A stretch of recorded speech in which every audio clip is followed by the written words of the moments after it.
देखिए,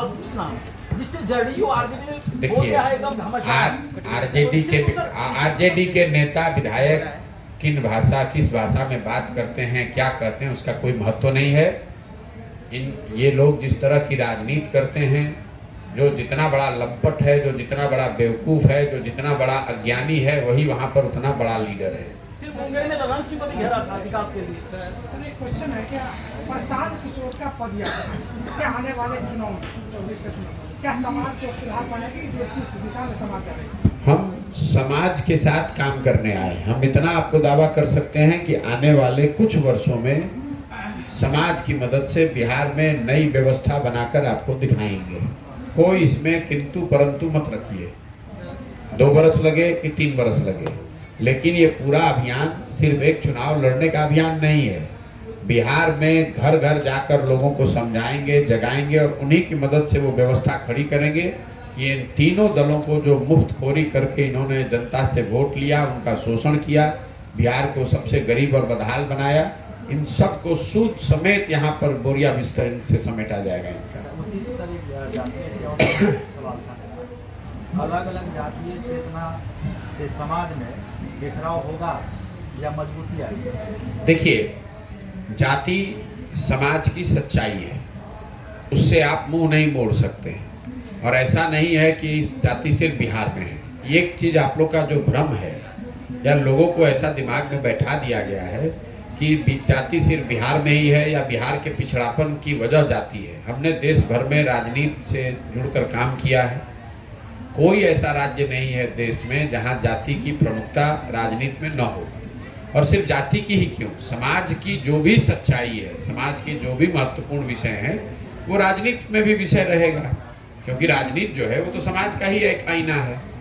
तो अगर बिहार में जाती है तो उत्तर प्रदेश में भी जाती है, गुजरात में भी जाती है, कर्नाटक में भी जाती है, आंध्र में भी जाती है। वहाँ पर भी जब चुनाव होता है तो जातियों की चर्चा होती है, जातियों का ध्यान आपको रखना पड़ता है। तो पहली बात तो आप ये जानिए कि जाति से आप मुंह नहीं मोड़ सकते हैं। दूसरी बात ये कि जाति सिर्फ बिहार में नहीं, देश के हर हिस्से में है। और तीसरी बात कि सिर्फ जाति ही बिहार के पिछड़ापन की वजह नहीं है। मैंने आपको अभी गिनवाया कि अगर सिर्फ जाति, लोग कहते हैं जाति पर ही वोट पड़ता है, ये रुक जाए तो बिहार सुधर जाएगा। तो लोगों ने तो मोदी जी को जाति से ऊपर उठकर वोट दिया, तो उससे बिहार सुधर गया। मुसलमान तो जाति पर वोट नहीं करता है, उससे बिहार सुधर गया। अगर आपका पार्टी बिहार में आ गया तो लोगों को क्या लाभ होगा? हमारा कोई पार्टी नहीं तो कैसे आ जाएगा? हमने कोई पार्टी बनाई नहीं है। लोग मिलकर पार्टी बनाते हैं और लोगों की वो दल सत्ता में आ जाए तो जो जनता का राज कायम करने की बात है, लोगों को लाभ ये मिलेगा कि वो राज किसी व्यक्ति का नहीं, किसी परिवार, किसी जाति विशेष का ना होकर बिहार के उन सारे लोगों का होगा जो लोग मिलकर इस विकल्प को, इस व्यवस्था को बनाएंगे और उसको आगे चलाएंगे। मैं इसलिए सर इस जाति वाला पे ये था, जेपी के नाम पे राजनीति करते हैं। एक समय ऐसा आया था इस दौर में कि अपने नाम से उपनाम को हटा दिया था। विद्यार्थियों ने अपने नाम से कोई यादव है, कोई कुम्हार है, हटा दिया था। क्या ऐसी परिस्थिति आई कि फिर से लोग उसको अपना? भाई देखिए, पहली बात कि जेपी का आंदोलन बिहार को सुधारने के लिए नहीं था। वो देश में उस समय जो सत्ता में लोग थे उनको हटाने के लिए था। उस नज़रिए से जेपी के आंदोलन को सफलता मिली। दूसरा, जो आप लोग रोज ये बात करते हैं कि जेपी के आंदोलन से जो व्यवस्था बनी है उससे सुधार नहीं हुआ, तो जेपी का आंदोलन हुआ 75-77 के समय। लालू जी पहली बार मुख्यमंत्री बने 1990 में। उस बीच में जेपी का निधन भी हो गया। तो ये कौन दावा कर सकता है कि अगर जेपी जिंदा रहते, वो आंदोलन चलता रहता, तो बिहार में जेपी लालू जी को चुनते या नीतीश को चुनते? ये तो जबरदस्ती का आप लोगों ने उसमें रेट्रोफिटिंग कर दिया है। नीतीश कुमार पहली बार विधायक बने हैं 1985 में, जेपी के आंदोलन के 10 बरस के बाद। लालू जी मुख्यमंत्री बने 1990 में। तो जेपी ने थोड़ी ना उनको बना दिया, जेपी के आंदोलन से नहीं। हाँ, जेपी के आंदोलन में जैसे हजारों लोग शामिल थे, उसमें ये लोग भी शामिल थे। लास्ट में आपसे संबंधित ये क्वेश्चन है, 2018 में जब आप जदयू के उपाध्यक्ष, उस टाइम पे हमने, मेरा नाम संतोष कुमार हुआ, भी बलान रेल जन आंदोलन चला रहे थे और 2019 का वोट बहिष्कार कर रहे थे। 56 गाँव का समस्या था रोटी बलान तटबंध को लेकर। तो ये सोशल मीडिया पर जब वायरल हुई, मीडिया में वायरल हुई, तो आपने मुझे पटना एक अन्य मार्ग पर बुलाया, याद होगा, याद आ गया होगा? याद है, बोलिए। तो उस टाइम पे आपने तत्कालीन जल संसाधन मंत्री ललन सिंह को हमारे सामने में फोन करके बुलाया और 7 रोज के अंदर काम की शुरुआत हुई। उसके बाद इलेक्शन हुआ, आप वादा किए थे कि आप लोग का काम हम करा देते हैं और 19 में वोट दीजिए। तो हमने ऐसा किए। जब शुरुआत हुई, भैया आपका प्लान बन गया ना? बन गया। तो बन गया तो बस नहीं, मेरा ये क्वेश्चन है कि हम लोग आंदोलन कर रहे हैं, एकमात्र आप लीडर हैं, लीडर और मैं कह सकता हूँ समाज योगी है, फोन करके बुलाए, काम को करवाए। लेकिन ज्यादातर देखा जाता है कि आंदोलन करते करते आम जनता मेरे भाई भूतही बलान के आंदोलन और आंदोलन के बाद आपने देखा कि एक दिन में एक प्रयास से, एक बैठक से वो काम हो गया, हजारों लोगों के जीवन में उसका फर्क आया। ये आपको क्या दिखाता है कि अगर सरकार में संवेदनशीलता हो तो इसी बिहार में इन्हीं संसाधनों के साथ बहुत अच्छी व्यवस्था बनाई जा सकती है। हम भूतही बलान में जो काम हुआ उसका कोई क्रेडिट लेने नहीं आए, वो मेरे लिए महत्वपूर्ण नहीं है। महत्वपूर्ण ये है कि वहाँ के लोगों का जीवन सुधरा, जो काम फंसा हुआ था वो काम हो गया। सिर्फ इसलिए नहीं हो रहा था कि क्योंकि जनता का के दुख दर्द का कोई संज्ञान ही नहीं ले रहा है। आज जो स्थिति है, जो राजा यहाँ जिनको हम लोगों ने बनाकर बैठाया है, ये अपने अपने महल में बैठे हुए हैं, जातियों का समीकरण बैठाते हैं, चुनाव के समय में आते हैं और जाति के नाम पर हम और आप इनको वोट दे देते हैं। आप बड़े नेताओं की बात छोड़ दीजिए, किसी विधायक को मैं चुनौती आपको दे रहा हूं, आप किसी भी विधायक को जाकर मिल लीजिए और उनसे कहिए कि प्रशांत किशोर ने कहा है कि आप बिना कागज देखे हुए अगर अपने विधानसभा क्षेत्र में पड़ने वाले सारे पंचायत का नाम आप बता दीजिएगा तो हम जो वो कहेंगे वो मान लेंगे। जो 2-2, 3-3 बार का विधायक है उसको अपने क्षेत्र में पड़ने वाले पंचायत का नाम नहीं पता है, काम और समस्या का तो बातें छोड़ दीजिए। जो 3-3 बार से लोग सांसद हैं वो अपने प्रखंड का नाम नहीं जानता है, गया ही नहीं है। 3-3 साल 4-4 साल लोग अपने क्षेत्र में गए नहीं हैं, लेकिन वो गए नहीं है, वो तो गलती कर रहे हैं, लेकिन उससे बड़ी गलती हम और आप कर रहे हैं कि नेता 5 साल मुंह नहीं दिखाया, फिर उसी को जाकर जात के नाम पर, धर्म के नाम पर, मोदी के नाम पर, भाजपा के नाम पर, लालू के डर से या भाजपा के डर से जाकर उसी को आप वोट दीजिएगा तो आपका भूतही बलान हो चाहे अस्पताल, अगर भूतही बलान बन सकता है तो यहाँ अस्पताल भी बन सकता है, स्कूल भी बन सकता है। लेकिन नेता इसलिए उसका संज्ञान नहीं लेता है कि उसकी संवेदनशीलता मर गई है और उसका डर खत्म हो गया है कि अगर मैं काम नहीं करूंगा तो जनता हमको वोट नहीं देगी। उसको मालूम है कि जनता फिर हमको वोट देगी ही देगी। भूतही बलान का खाली बांध नहीं बना। आपको दूसरी बात जो मैं बोलना नहीं चाह रहा था, जो विधायक थे उनका टिकट भी कटा, दोनों का टिकट भी काटे, तब डर होगा ना भाई। जी बताइए। माफी चाहूंगा, जिस जिले में अभी आप हैं उसी जिले में पूर्व में एक विधानसभा क्षेत्र हुआ करता था, मधेपुर विधानसभा क्षेत्र। यहाँ के भूतपूर्व विधायक हुआ करते थे स्वर्गीय रूपनारायण झा।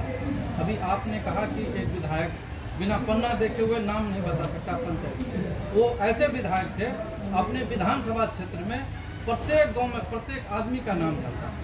मैं ये भाई देखिए, मैं आज के बाद विधायकों की बात कर रहा हूँ। आप जिस मधेपुर की बात कर रहे हैं, मैं अभी गया नहीं हूँ लेकिन मेरी टीम काम कर रही है पूरे मधुबनी में।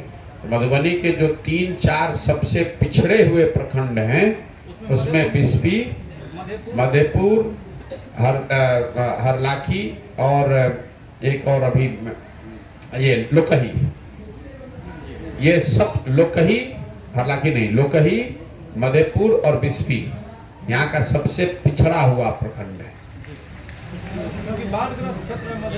भैया बाढ़ग्रस्त क्षेत्र है तो उसको सुधारने का जिम्मा किसी नेता ही का तो है, सरकार का ही तो है। ये कह देना कि बाढ़ग्रस्त है इसलिए लोग पूरे जीवन बदहाली में जिएंगे, ये तो बहुत गलत बात है। आप किस लिए सत्ता में बैठे हुए हैं? 2.5 लाख करोड़ रुपया जनता का पैसा हर साल आपके कहने पर खर्च हो रहा है, आपके मार्गदर्शन में, आपके कलम से खर्च हो रहा है, और अगर लोगों की जिंदगी नहीं बदल रही है तो आप किस लिए वहां बैठे हैं? इसलिए थोड़े ना बैठे हैं कि बताने के लिए कि बाढ़ग्रस्त क्षेत्र हो, तो लोगों को पता ही है कि बाढ़ग्रस्त क्षेत्र है। लेकिन उसी मधेपुर की, उसी लोकही की और उसी बिस्पी से जो लोग लोकही से यहाँ जीत कर सबसे ज्यादा लोग मंत्री बने हैं, बिस्पी से, सॉरी, बिस्पी में सबसे ज्यादा बदहाली है। ये बंधुआ मजदूरी जब तक हम और आप नहीं छोड़ेंगे तब तक कोई भी इस राज्य को सुधार नहीं सकता है। नेता जानता है कि हम बिस्पी में लड़ेंगे, हम मुसलमान हैं, हम काम करें नहीं करें, सारा मुसलमान हमको वोट दे ही देगा। ठीक है भैया। 2024 के चुनाव में होगी या तैयारी अन्य पार्टी कर रही है, आपका पार्टी में हमारा पार्टी नहीं है तो हम पार्टी से कैसे लड़ेंगे? आपकी पार्टी नहीं है, किसकी तैयारी में आप? हम बिहार को बदलने की तैयारी में लगे हुए हैं और उसमें 1 बरस लगे, 2 बरस लगे, 3 बरस, हमको आपको देख रहे हैं, कोई हड़बड़ी में हम हैं? हम तो चुपचाप पैदल चल रहे हैं, एक जिला में 1-1, 1.5 महीना रहते हैं। ये समझने आए हैं कि मधेपुर में क्या दिक्कत है, लोकही में क्या दिक्कत है, बिस्पी में क्या दिक्कत है। अभी जो लोग सत्ता में 10 साल से बैठे हैं उनको आप बुलाकर खाली ये पूछ दीजिए कि मधुबनी का 3 गो सबसे पिछड़ा प्रखंड कौन है, अगर बता देंगे तो जो कहिएगा मैं मान लूंगा। अभी आप पत्रकार यहाँ बंधु बैठे, हम बिना कागज देखे बता रहे हैं ना आपको, और आप इस बात को काट नहीं सकते हैं कि लोकही यहाँ का, मधेपुर यहाँ का और बिस्पी सबसे पिछड़ा प्रखंड है। बरगेनिया आप जाइए सीतामढ़ी में तो जाके देखिए कि ये क्यों हम बता पा रहे हैं, क्योंकि हम यहाँ रात दिन लगे हुए हैं इस चीज को समझने के लिए। तो हमारा प्रयास उसको समझकर सुधारने का है। नेता बनकर वहां पटना बैठना होता, चुनाव लड़ना होता, तो उसके लिए इतना हमको अपना शरीर बर्बाद करने की क्या जरूरत है? तो पटना में बैठेंगे, सारे नेता हमारे पास आएंगे, जब छोटे छोटे नेता टिकट बांट के चुनाव कुछ जीतते हारते हैं तो हमको कम से कम और कुछ आए चाहे नहीं, चुनाव लड़ाने तो आता है, देश भर जानता है इस बात को। अच्छा सर, लास्ट विगत 1 साल से पहले यात्रा कर रहे हैं, 14 महीना 14 महीना से, और आपका पड़ाव खास करके देहाती क्षेत्र में होता है, फीडबैक अनुभव बताइए सर, थोड़ा सा कम समय में ये लास्ट नहीं, अनुभव हम हर जगह बताए हुए हैं, 25-30 मिनट लगता है। आप जब हमको यहाँ जिला का बैठक करेंगे पत्रकारों के साथ तो बताएंगे अनुभव क्या है। अनुभव हर जगह साझा करते हैं। 14 महीना से चल रहे हैं, जो देख रहे हैं वो बिहार में कंप्लीट बदहाली और जो लोगों की दुर्दशा है वो अकल्पनीय है, अकल्पनीय है। 80% आदमी यहाँ दिन में 100 रुपया भी नहीं कमा रहा है। 80%, 100 में 80 आदमी 100 रुपया भी नहीं कमाता है। कई आदमी हमको पत्रकार पूछता है, भैया मजदूरी है 300 रुपया तो 100 कैसे नहीं कमा रहा है? इसलिए नहीं कमा रहा है, एक परिवार में 5 आदमी है, अगर एक आदमी 300 रुपये कमा रहा है तो 60 रुपया ना हुआ डेली का, और वो भी उसको 30 दिन नहीं मिलता है, मिलता है 10 दिन मजदूरी। तो एवरेज एक आदमी पर 6 रुपया 8 रुपया डेली का पड़ा। अगर 15 दिन एक आदमी मजदूरी करता है 300 रुपये के रेट से और 5 लोग उसके परिवार में रहते हैं तो एक आदमी पर 6 रुपया मिला उसको दिन का। ये दुर्दशा है, ये गंभीर विषय है। अगर बिहार में हम लोगों को अपने और अपने बच्चों की जिंदगी सुधारनी है तो हर व्यक्ति को अपनी जाति, धर्म, प्रोफेशन छोड़ के बिहार के सुधार के लिए कुछ प्रयास करना होगा। नहीं तो आने वाले समय में हम लोग की बच्चों की भी दुर्दशा यही होगी।